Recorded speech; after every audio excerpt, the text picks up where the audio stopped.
J'y vais. Alors, est-ce qu'il avance ? Ouais, c'est commencé. Alors, on attend un tout petit peu de voir vos réponses. Les réponses sont anonymes, donc Oui. lancez-vous, allez-y. 10 kilos, quelle dose d'atropine faites-vous quand l'enfant bradycarde ?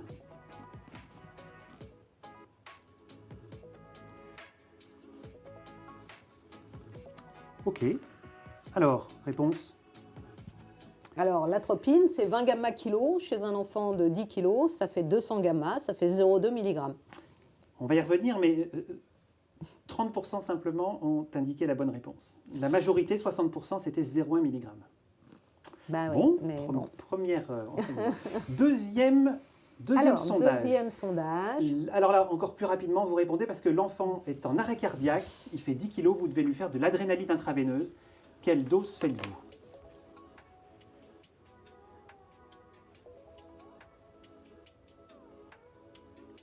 Vous n'avez même pas le temps de réfléchir. Adré IV pour arrêt cardiaque, 10 kilos. Allez, lancez-vous, de toute façon. C'est de la simulation.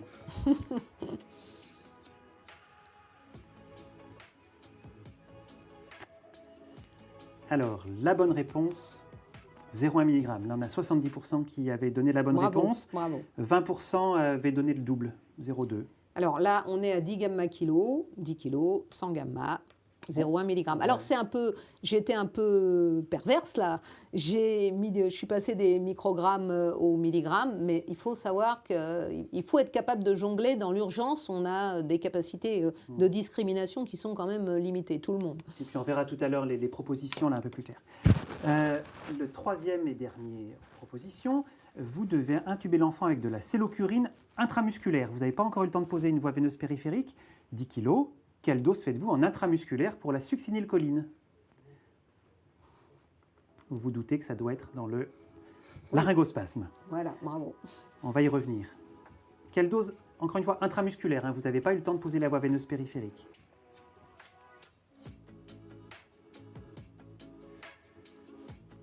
Vite, vite, l'enfant des satures. Allez. 40 mg. 4 mg kilo. Eh bien, écoute, on était à soit 10 mg, soit 20 mg. D'accord. OK. Eh bien, donc, on va ressortir tranquillement les aides cognitives de la SFAR que vous voyez ici et qu'on va détailler ou plutôt voir de façon simplifiée. Donc là, on va commencer par le laryngospasme. Donc, je vous rappelle que le laryngospasme, l'incidence, c'est de l'ordre de 3 à 7%. C'est beaucoup, hein, 3 à 7%. Quand on fait de l'anesthésie ORL, on est forcément, à un moment donné, confronté à un laryngospasme chez l'enfant. Alors, les circonstances de survenue, en fait, c'est à peu près n'importe quand. Ça peut être à l'induction, ça peut être au réveil. Au réveil, c'est plus simple parce qu'on a une voie veineuse en général, enfin on espère. Et ça peut être avec un masque-laryngé. C'est même assez, la fréquence n'est pas négligeable.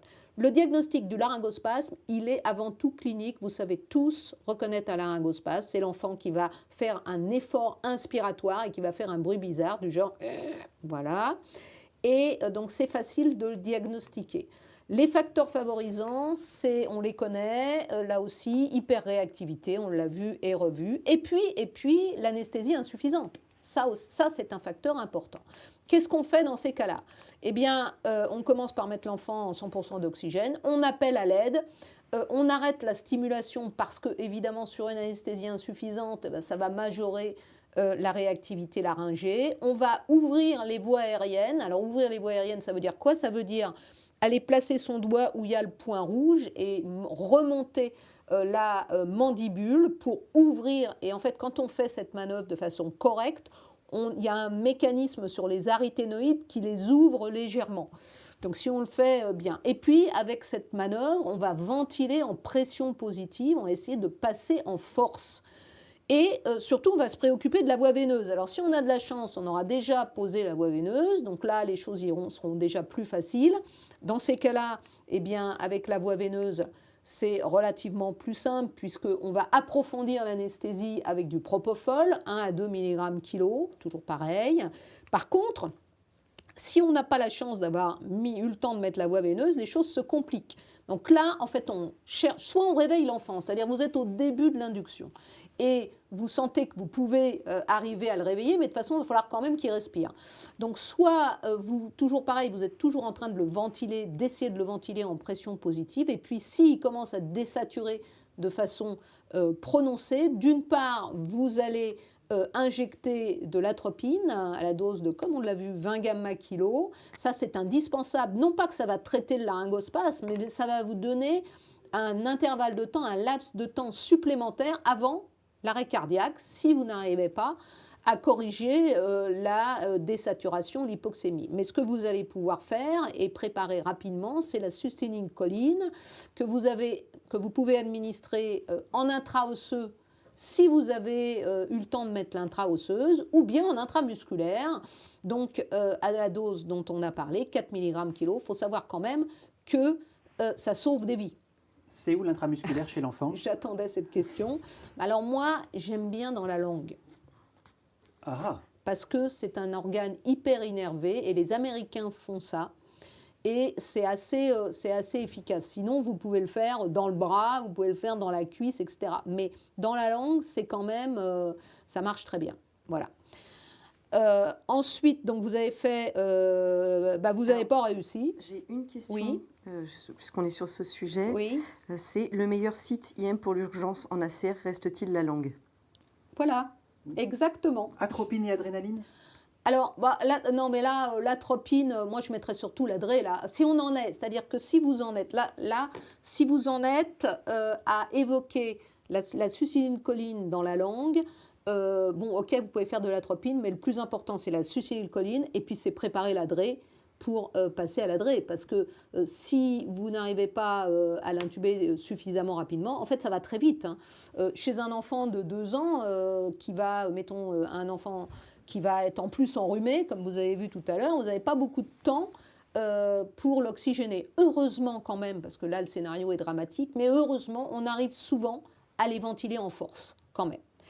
Donc vous pouvez lire en détail l'aide cognitive, parce que moi je n'ai pas tout mis, mais il y a un point extrêmement important, c'est que quand on essaye de les ventiler en force, on va gonfler l'estomac.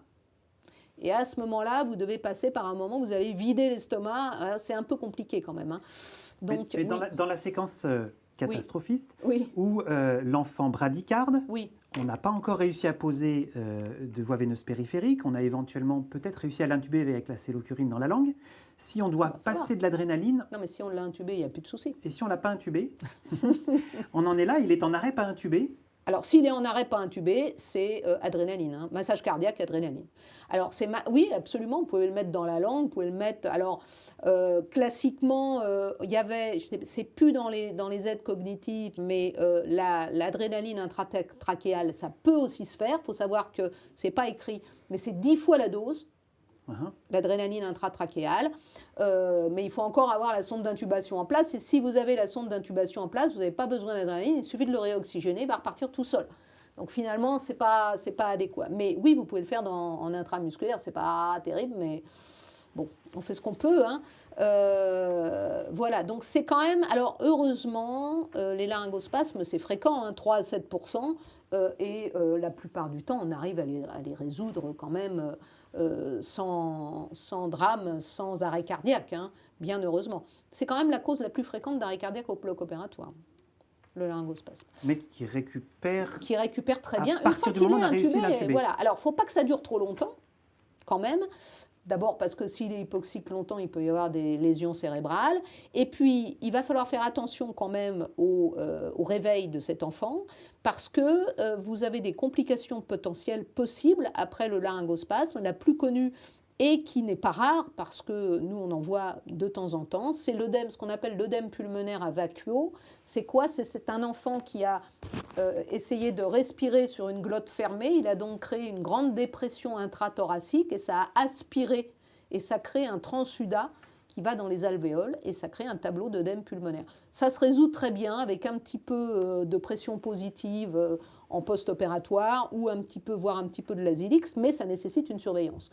Donc un enfant qui a fait un laryngospasme sévère, il faut quand même le surveiller un petit peu, quelques heures, pour être sûr qu'il récupère bien. Il y a des questions de pharmaco un peu, hein, quand oui. même. On va s'y arrêter 2 minutes. Alors, adré, même posologie dans la langue? Non, forcément plus. Plus, moi je dirais que c'est 4 fois plus à peu près. Hein.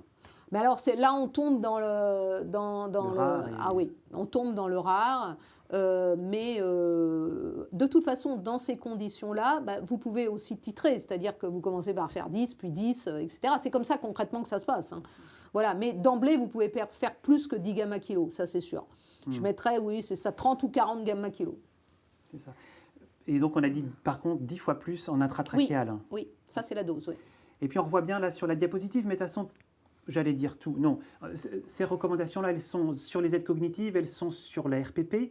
La dilution de l'adrénaline pour un enfant, il n'y est pas. Non. Mais sur l'aide cognitive, la dilution de l'adrénaline, c'est 1 mg dans 10 ml. Voilà, alors je vous l'ai mise, je ne l'ai pas détaillé, mais je vous l'ai mise sur la diapositive. 1 mg d'adrénaline que vous mettez dans 9 ml, ça fait de sérum phi, ça fait une seringue de 10. Et dans chaque millilitre, vous avez 100 gamma d'adrénaline, c'est-à-dire la dose pour un enfant de 10 kg. C'est ça, donc voilà. 1 ml par 10 kg de poids. C'est ça. Et vous l'avez d'ailleurs, c'est très bien marqué sur ce petit tableau. Voilà, vous pouvez l'afficher, vous pouvez.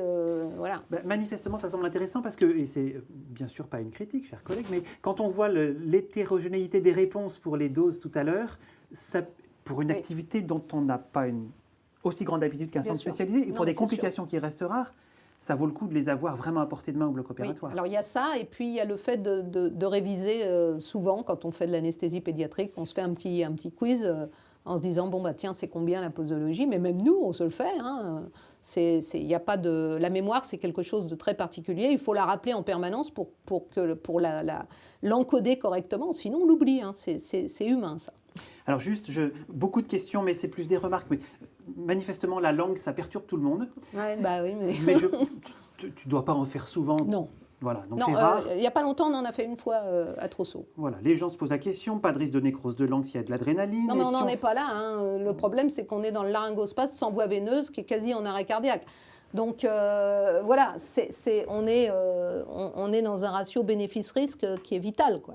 La plupart du temps, on a posé la voie veineuse périphérique. La plupart du temps, on l'a intubé. C'est rarissime d'arriver à ce stade-là, mais il faut savoir quoi faire. Voilà, c'est ça que je dirais moi. Très bien.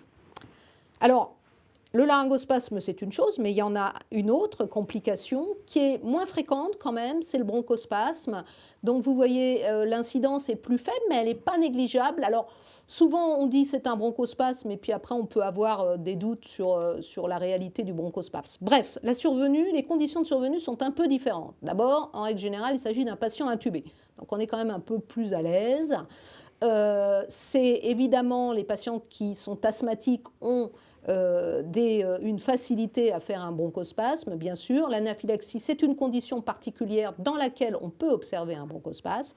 Le diagnostic du bronchospasme, il est avant tout clinique et auscultatoire.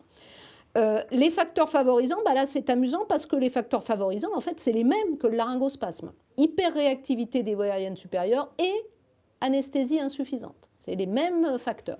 La prise en charge initiale, c'est la même. 100% de FiO2, appel à l'aide, arrêter les stimulations, et là on va vérifier la voie veineuse, parce qu'en général on l'a déjà, s'il est intubé on l'a déjà. Voilà, la première ligne de traitement médicamenteux, c'est la même, c'est propofol 1 à 2 mg kg. Ça, c'est pour endormir le patient. Et puis ensuite, on passe aux produits qui vont avoir un effet bronchodilatateur. La kétamine a un effet bronchodilatateur particulièrement intéressant, 1 à 2 mg kg. Et puis surtout dans le contexte de l'anesthésie pédiatrique, c'est le sévoflurane. Le sévoflurane, c'est un puissant bronchodilatateur, ce qui nous arrange énormément dans le contexte de l'anesthésie pédiatrique et de l'enfant enrhumé. Et donc, dans ces cas-là, évidemment, on va approfondir l'anesthésie avec le sévoflurane. On peut faire les trois ? On peut faire les trois. Ça va dépendre un peu. On va commencer. En général, moi, je commence par le sévoflurane parce que je trouve que c'est quand même celui qui a le meilleur bénéfice. Le propofol, on en fait toujours un petit peu parce que bon. Et puis, on peut faire de la kétamine, voilà. Mais le sévoflurane est particulièrement intéressant dans ce contexte. Et puis, si ça ne cède pas, très vite, on va aller au bronchodilatateur par voie inhalatoire parce que c'est assez facile. Et sur un enfant entubé, on va faire des bouffées de salbutamol. Alors, dans les aides cognitives, il y a marqué 0,5 bouffées par kilo. Très bien. Il ne faut pas lésiner sur les bouffées. Pourquoi ? Parce que quand vous faites les bouffées de ventoline dans la sonde d'intubation, en fait, tout n'arrive pas au bout de la sonde, tout n'arrive pas dans l'alvéole ou dans les bronches. Il y en a une partie qui colle au tube. Et donc, il faut faire cette prescription-là, mais il ne faut pas hésiter à renouveler le geste. 10 kilos, c'est un bouffé, quoi. 10 kilos, 10 10 kilos, 5 bouffées. 5 bouffées, voilà. 5 bouffées, c'est bien. On peut en faire plus, c'est ça que je veux dire. Voilà, et puis si ça ne suffit pas, là c'est l'échelle supérieure, on va passer au bronchodilatateur IV. Il y en a deux essentiels, qui sont d'une part l'adrénaline, coucou la revoilà, donc c'est pas la dose de l'arrêt cardiaque, du moins on espère qu'on n'est pas encore dans l'arrêt cardiaque, parce qu'on peut avoir un arrêt cardiaque avec un bronchospasme, hein, bien évidemment. Mais là, c'est pas le contexte, on a des doses qui sont plus faibles, avec un bolus initial puis un entretien à la seringue électrique, ou du salbutamol, pareil, en IV continu dans ce contexte. Voilà, donc c'est un tableau qui est un peu différent, qui peut être gravissime aussi, mais on est plus dans le contrôle et dans le traitement thérapeutique parce qu'on a la voie veineuse, parce qu'on a le plus souvent l'intubation trachéale. Et la complication dont il faut se méfier, c'est quand même le pneumothorax dans ce contexte. Voilà. On a une... Elle a disparu. Ben oui. Il y avait une question sur... Oui, mais... elle est là. Oui. La place du magnésium dans le bronchospasme. C'est ça, magnésium 4. Oui, ça peut se faire. Oui, ça peut se faire. Bon, ça ne vous dispense pas du reste, hein, mais ça peut se faire en adjonction. D'accord. Voilà. Et la kétamine, c'est bien bronchodilatateur? Oui. Ah oui. Alors, c'est bizarre, parce que ça favorise les laryngospasmes. C'est-à-dire que si vous faites de l'anesthésie et qu'en ventilation spontanée avec de la kétamine, bon, ça marche très bien, on en fait beaucoup, etc. Mais il ne faut pas aller s'amuser à chatouiller les cordes vocales, parce que là, par contre, vous avez une réactivité des cordes vocales. Et vous pouvez avoir des laryngospasmes sous kétamine. Par contre, c'est bronchodilatateur, oui. Et ce n'est pas bronchosécréteur? Alors, ça augmente la sécrétion salivaire, c'est vrai, mais pas, non, ça ne semble pas. Non, parce qu'il y a même des réanimateurs qui l'utilisent dans les états de mal. Hein, donc, c'est vraiment... ça a un effet bronchodilatateur. Donc, toute sa place dans le bronchospasme. Voilà. Mais encore une fois, le sévoflurane avant tout, hein, dans ce contexte. Corticoïdes, c'est pour beaucoup plus tard. Voilà, corticoïdes, c'est une autre... Alors après, moi, je ne vous ai pas traité choc anaphylactique. Hein. Différent, oui. C'est encore autre chose. Là, c'est vraiment le bronchospasme qui survient parce qu'on est chez un enfant qui a des antécédents de bronchiolite et surtout d'asthme. En général, c'est plutôt les asthmatiques, chez qui on a mis une sonde d'intubation et qui ne dormait pas assez, quoi, globalement. C'est vrai qu'il y a plusieurs remarques qui nous disent finalement, en ventilation spontanée, on a moins de bronchospasme, d'hyperréactivité bronchique, plus... Alors, en ventilation spontanée, avec tube ou sans tube? Sans tube. Ah bah oui. Et donc, en fait, on préconise d'intuber les enfants. Oui, je sais. C'est le paradoxe. Voilà. Je ne vais pas... Ouais. Mais c'est vrai, vous avez raison. C'est-à-dire que finalement, à partir du moment où on va intuber l'enfant, eh bien, ça demande une compétence d'abord, un petit peu plus... faut avoir l'habitude. Il y a une profondeur d'anesthésie plus importante. Il y a évidemment, on va... et induire potentiellement une réactivité bronchique ou trachéale, c'est vrai, je suis d'accord. Ce qui importe, c'est la profondeur d'anesthésie. Tu t'es pas positionné sur les morphiniques? Les morphiniques pour l'intubation, oui, on fait des morphiniques pour l'intubation. Vous faites ce que vous voulez comme morphinique, du sufentanil, Alors, moi, sur DVG, je ne ferai pas de sufentanil. Alors, maintenant, les gens font du sufentanil. Moi, j'aime bien le rapifène, mais ça, c'est personnel. Voilà, sufentanil ou rapifène, ou voire morphine. Il y a des gens qui font que de la morphine, d'ailleurs. Mais ce n'est pas parce que vous avez fait de la morphine ou du sufentanil que vous allez éviter un laryngospasme. Hein. Il ne faut pas croire, ce n'est pas ça qui va éviter le laryngospasme. Voilà. Mais la profondeur d'anesthésie est importante. La profondeur d'anesthésie est très importante. Ouais. Et voilà. D'ailleurs, on va juste l'aborder très légèrement. Toujours dans le bronchospasme, j'ai juste corticoïdes ou solumédrol dans le bronchospasme. Alors, moi, j'en fais, effectivement. Je fais un bolus de solumédrol, 1 mg/kg, parce que, effectivement, je me dis d'abord... Je fais plutôt ça dans le laryngospasme parce que, en fait, un des risques du laryngospasme, c'est aussi le traumatisme laryngé. C'est aussi que vous allez frotter, vous allez forcer un peu pour l'intuber et que donc il peut y avoir un œdème. Moi, les corticoïdes, je les ferais plutôt à visée anti-œdème. Voilà. L'anesthésie locale, elle est préconisée? Alors, L'anesthésie locale, de glotte. ça marche très très bien, mais pas pour des VG. On ne peut pas faire une anesthésie locale de glotte sur une intervention avec un segment endobuccal. Ce n'est pas cohérent. Parce que vous n'avez plus de réflexe de protection des voies aériennes. Ça marche très très bien, l'anesthésie locale pour les endoscopies, bien sûr, ORL, ça c'est formidable. C'est ce qui permet de faire une endoscopie, ça évite le laryngospasme, absolument. Mais la difficulté là, c'est que vous êtes dans une chirurgie qui va nécessiter une récupération des réflexes de déglutition et dès que vous aurez enlevé la sonde d'intubation. C'est pour ça qu'on n'en fait pas dans les VG ni dans les amygdales. Comme le geste est court. Voilà, exactement. Ok. On va venir sur l'extubation. Je vois qu'il y a des questions qui arrivent dessus. Oui, c'est après. Mais tu redisais bien, complications sévères, laryngospasme sévère ou bronchospasme sévère, c'est une surveillance un peu plus prolongée en salle de réveil probablement, et avant le retour à domicile en tout cas. Oui, en tout cas, pour le laryngospasme, il faut s'assurer que tout va bien, qu'il n'y ait plus d'oxygénodépendance, requérance, ça c'est sûr. Que voilà, c'est essentiellement ça, parce qu'un laryngospasme, c'est réversible. Hein, si c'est un petit laryngospasme, parce qu'il y a toutes les gammes de laryngospasme. Hein. Il y a le petit laryngospasme dont vous allez venir à bout très rapidement, et puis il y a le laryngospasme où vous allez être obligé d'intuber l'enfant un peu en catastrophe, etc. Donc oui, il faut s'assurer qu'il n'y a pas de besoin en oxygène, et qu'il n'y a pas de voie rauque, qu'il n'y a pas... voilà, c'est essentiellement les deux points. Pour le bronchospasme, c'est un tableau un peu différent. Il faut être sûr que l'enfant est stable, qu'il est plus bronchoconstricté, parce que c'est des terrains quand même qui sont souvent des enfants asthmatiques. Et donc, il faut vérifier qu'on n'a pas induit une crise, etc. Voilà. Et on a peut-être une dernière question.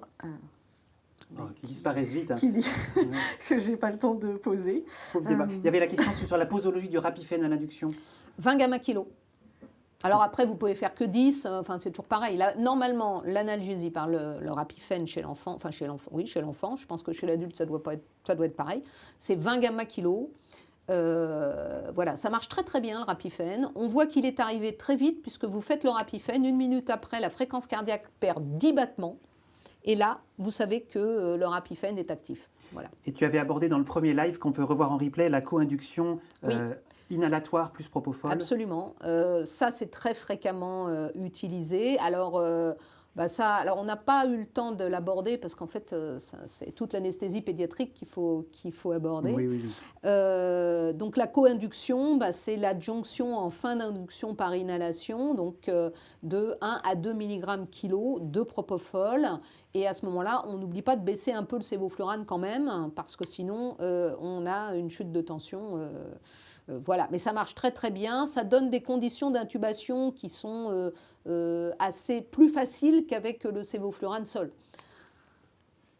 Et une dernière, faut-il curariser systématiquement avant l'intubation comme pour l'adulte ? C'est une question délicate. Alors moi, je vais vous dire non. Il ne faut pas curariser systématiquement parce que, surtout si vous faites une co-induction, il n'y a pas de raison objective. Vous avez des bonnes conditions d'intubation sans curare. Néanmoins, il y a des gens qui font systématiquement des curares. C'est une autre forme de pratique. Chacun a sa pratique en fonction de son expérience, de ce qu'il a appris. Je dirais qu'il faut adopter une pratique qui vous mette, vous, en sécurité, donc forcément aussi l'enfant. En sécurité, c'est-à-dire vous faites la technique que vous connaissez. Si vous voulez utiliser des curares, vous pouvez, mais ce n'est pas du tout indispensable, ce n'est pas préconisé. Ce n'est préconisé les curares pour l'intubation que lorsqu'on fait une induction strictement par voie intraveineuse. Parce que là, effectivement, les conditions d'intubation sans curare sont plus aléatoires. Chez l'adulte, on utilise volontiers du rémifentanil. On peut le faire aussi chez l'enfant ? Oui, vous pouvez si vous voulez. C'est un peu lourd, je trouve, pour faire des adénoïdectomies, mais en fait, on peut le faire. Si vous savez manipuler le rémifentanil, pourquoi pas ? Pourquoi pas ? Ok. On continue ? Oui, parce qu'il y a le réveil encore. Alors, voilà. Alors, le réveil. Donc, moi, je préconise, pour un message de sécurité, encore une fois, et dans ce contexte d'intervention de chirurgie endobuccale, avec quand même un saignement potentiel dans l'arrière-gorge, d'extuber les enfants réveillés. Lorsqu'on extube les enfants réveillés, on est dans un message de sécurité. Donc extuber réveillé, ça veut dire quoi? Ça veut dire pupille centrée. Alors, je vais vous montrer une petite image. Vous voyez en bas, l'enfant a les pupilles centrées. Il faut commencer par le bas, là. Vous avez les pupilles centrées. C'est quoi les pupilles centrées? Ça veut dire que vous avez une profondeur d'anesthésie suffisante pour que les nerfs oculomoteurs soient tous inhibés. C'est-à-dire que votre pupille soit à l'équilibre avec ses nerfs oculomoteurs qui auront tous perdu leur tonus. Et puis, lorsque l'enfant se réveille, eh bien, vous avez la réapparition du tonus des nerfs oculomoteurs qui vont d'abord tirer vers l'extérieur, puis vers le haut, vers le bas, et vous avez les pupilles qui bougent. Moi, j'appelle ça la valse des pupilles. Et quand tous les nerfs oculomoteurs, et je vous rappelle que c'est le tronc cérébral, ont récupéré, sont réveillés, n'ont plus d'action inhibitrice des agents anesthésiques, eh bien les pupilles sont centrées et c'est le moment où l'enfant va ouvrir les yeux. Et c'est là, en fait, que vous pouvez considérer que vos réflexes du tronc cérébral sont revenus et le message de sécurité, c'est qu'il faut attendre ce moment-là. Et comme l'anesthésie, c'est magique, vous voyez que lorsqu'on peut très bien le faire dans l'autre sens, c'est-à-dire vous avez, avant l'induction, un enfant qui va vous regarder les yeux ouverts, spontanément, pupille centrée, vous l'induisez, c'est pareil, vous avez l'inhibition progressive des noyaux oculomoteurs, et quand les pupilles se recentrent, c'est que le tronc est complètement inhibé, vous pouvez l'intuber. Pupille miroir du tronc cérébral. Exactement. Donc ça c'est pour les messages simples du réveil, retenez qu'il faut l'extuber éveillé. Il faut faire attention quand même si vous avez noté en préopératoire une hypertrophie amygdalienne parce que ça peut vous gêner au réveil, notamment s'il n'est pas vraiment complètement bien réveillé. Il va être obstructif et dans un contexte comme ça, c'est gênant.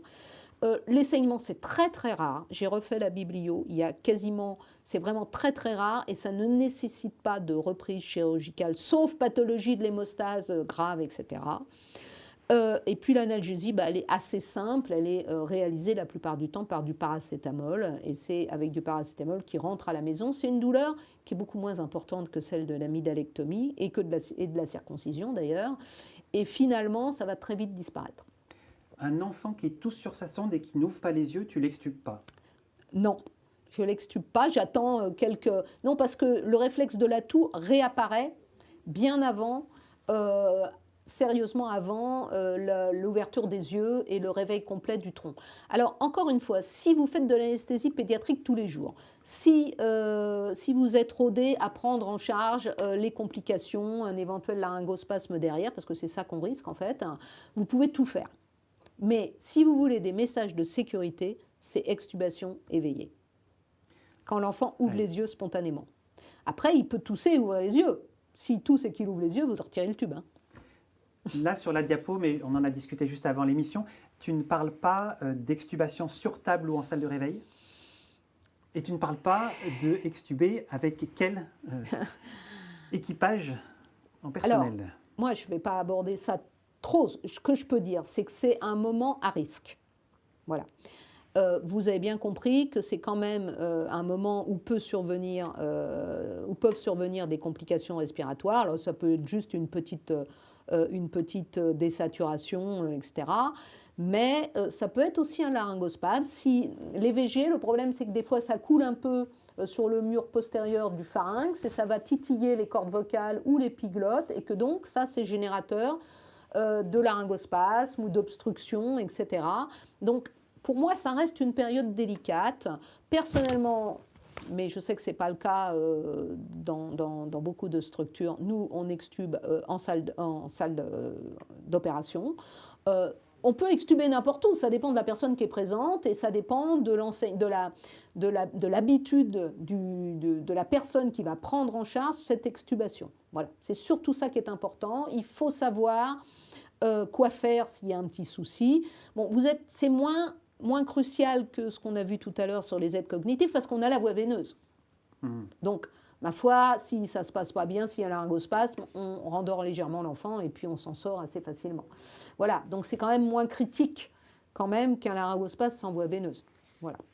On a plusieurs questions autour de l'extubation en décubitus latéral. Oui, why not? C'est plutôt, vous pouvez le faire. Alors, idéalement, ce qu'il faut faire, c'est extuber l'enfant avec une pression positive, c'est-à-dire que vous mettez le ballon sur la sonde d'intubation, vous appuyez sur le ballon et vous retirez la sonde comme ça. Ça permet de limiter les désaturations. On avait fait une étude il y a un certain nombre d'années comme ça et c'était très flagrant. Et ça permet aussi, dès que vous sortez la sonde d'intubation, que l'enfant tousse un coup. Et comme ça, il est parfaitement... Ça, c'est quelque chose d'assez facile à faire. Et c'est très safe, très sécurisant. Un enfant qui s'agite au réveil et qui n'est pas encore extubé, hein, on se retrouve devant le risque de la remise. On peut aussi le rendormir si on voit que ça se passe pas bien. On peut mettre un petit peu de propofol. Alors, il faut savoir que les réveils après propofol sont très soft, sont très calmes. Ça, c'est très intéressant pour ça. Les réveils au sévoflurane sont un peu plus agités. Ça peut être un peu plus agité. Voilà. C'est aussi l'intérêt peut-être du propofol pour éviter à la co-induction. La co-induction. Comme c'est une intervention très très courte, alors ça n'a pas été montré, là on extrapole. Hein. Okay. Mais ce qu'on a montré, c'est que quand on utilisait le propofol, quand on faisait une induction au propofol versus sévoflurane, on avait moins de complications respiratoires avec le propofol. Voilà. Mais on n'a pas comparé la co-induction, etc. C'est un facteur, disons, qui rend les choses un peu plus calme, je dirais. Par ailleurs, on n'a pas eu le temps d'en parler, mais ces deux produits, sévoflurane, propofol, ont des effets très différents sur les voies aériennes. Le propofol, il induit une relaxation des cordes vocales, mais pas au niveau bronchique, et le sévoflurane, c'est l'inverse. Donc la co-induction a quelque chose intellectuellement de cohérent, puisqu'ils ont des effets complémentaires. Il y a à nouveau des questions là sur la lidocaïne, non pas en anesthésie locale de glotte, mais en intraveineux, pour limiter la toux. Alors, ça n'a pas montré, on ne l'a pas préconisé dans les RFE. D'accord. Voilà. Juste pour redire, être très explicite, dans les RPP, il n'y a pas de recommandation sur le lieu d'extubation et sur le personnel à l'extubation. Non. D'accord. Donc, que ça soit très clair pour tout le monde. En tout cas, ça n'a pas été écrit. Mais il y a d'ailleurs quelques questions, évidemment. Est-ce qu'un médecin anesthésiste peut travailler sur 2 salles si l'IAD n'est pas formé en anesthésie pédiatrique? Je pense qu'il faut reprendre au moins une diapositive. On l'attendait. Alors, on avait la diapo de conclusion, mais qui finalement ne dit pas grand-chose de nouveau. Ça, c'est déjà ce que je vous ai expliqué. Donc, vous avez bien compris que les complications respiratoires, OK. Il faut préparer l'enfant. Là, j'insiste là-dessus, c'est très important. Le mettre dans les meilleures conditions possibles en termes de préparation, comme on a vu tout à l'heure. L'intubation trachéale, c'est pareil, c'est fortement conseillé, pour ne pas dire recommandé. Et l'expérience du médecin anesthésiste, elle est importante aussi dans ce contexte. Alors, un petit rappel sur l'organisation préconisée dans les RPP qu'on a vu la dernière fois. Donc, je vous rappelle que que de façon générale, donc ça concerne les enfants de moins de 10 ans, et qu'on recommande un médecin anesthésiste réanimateur qui soit formé à l'anesthésie pédiatrique et qui ait une pratique régulière. Voilà. Après, oui. On redit, les quotas sont finis. Ont disparu. Ce n'était pas écrit dans le texte initial. C'était précisé dans les questions. Et finalement, trop de précision tue la précision. Et donc, les questions ont été enlevées. Voilà. Donc, ce n'est plus... Le chiffre a disparu. Le chiffre a disparu, comme on l'avait vu la dernière fois. Donc pour les enfants de 1 à 3 ans, donc c'est des enfants qui sont à risque respiratoire, il y a toujours pareil 2 possibilités. Soit vous avez un médecin anesthésiste réanimateur, toujours pareil, activité régulière, formation pédiatrique, assisté d'un IAD, il faut peut-être que je mette les images, assisté d'un IAD qui va être, lui, dédié exclusivement à ce cas. Soit vous avez le même type de médecin anesthésiste réanimateur, mais qui, lui, va être dédié au cas et qui aura la possibilité de faire appel à quelqu'un qui a une pratique régulière de l'anesthésie pédiatrique et qui sera disponible, immédiatement disponible au sein du bloc opératoire. C'est la personne rescue qui doit être aussi pour cette catégorie d'âge formée en anesthésie pédiatrique et avoir une pratique régulière. Même de 1 à 3 ans, on peut travailler sur 2 salles Oui, à condition absolument. que l'infirmière anesthésiste soit formée en pédiatrie et soit dédiée à l'enfant. Absolument, c'est exactement ça, c'est la première ligne. C'est tout à fait ça. Pour ce qui est de l'enfant de 3 à 10 ans, on a aussi des VG dans cette population, c'est plus rare. Là, c'est la même chose que la précédente, sauf que la deuxième personne, que ce soit l'IAD ou la personne de recours, eh bien, n'a pas besoin d'avoir, on n'a pas, la formation en anesthésie pédiatrique et l'activité régulière ne sont pas requises. C'est ça. Voilà. C'est la seule différence. C'est la seule différence. Tout ça, bien sûr, je répète, le choix, c'est sous la responsabilité du médecin anesthésiste réanimateur. Et je redis encore qu'il est utile d'avoir une équipe dédiée ou en tout cas une activité focalisée sur un certain nombre de praticiens, simplement pour qu'ils puissent maintenir leurs compétences. On approche de la fin de l'émission. Peut-être juste une dernière, parce qu'il n'y a pas du tout de durée minimale réglementaire de surveillance en salle de réveil. Non, il n'y a pas. Il n'y a pas, j'ai cherché, il n'y a pas. Après, on fait confiance aux praticiens et à son... Moi, j'ai sincèrement confiance dans la responsabilité des praticiens et voilà, on sait très bien quand l'intervention s'est passée sans aucun problème, on signe la sortie. De toute façon, cette sortie de SSPI, elle est quand même assujettie soit à un score, soit à la validation par le médecin. C'est ça. Voilà. Donc, alors oui, on nous pose des questions, Yema, on les attendait, mais peut-être on en parlera lors du dernier live le 6 mars sur l'urgence, le personnel nécessaire pour avoir une activité d'urgence. Je vais juste redire sans aller dans les détails que l'urgence n'est pas traitée dans les RPP, que la question qui avait trait à l'urgence a été également retirée, que finalement c'est à chaque structure, en fonction de son activité, de la compétence des praticiens, d'organiser la prise en charge des urgences et de l'organiser, de l'anticiper par écrit, c'est-à-dire de se dire, bon ben voilà, qu'est-ce qu'on va faire en urgence, comment, dans quelles conditions, etc. Donc voilà, mais néanmoins, il faut bien avoir à l'esprit que l'urgence, le contexte d'urgence, est un facteur supplémentaire et indépendant de risque. Voilà. Ouais. Et après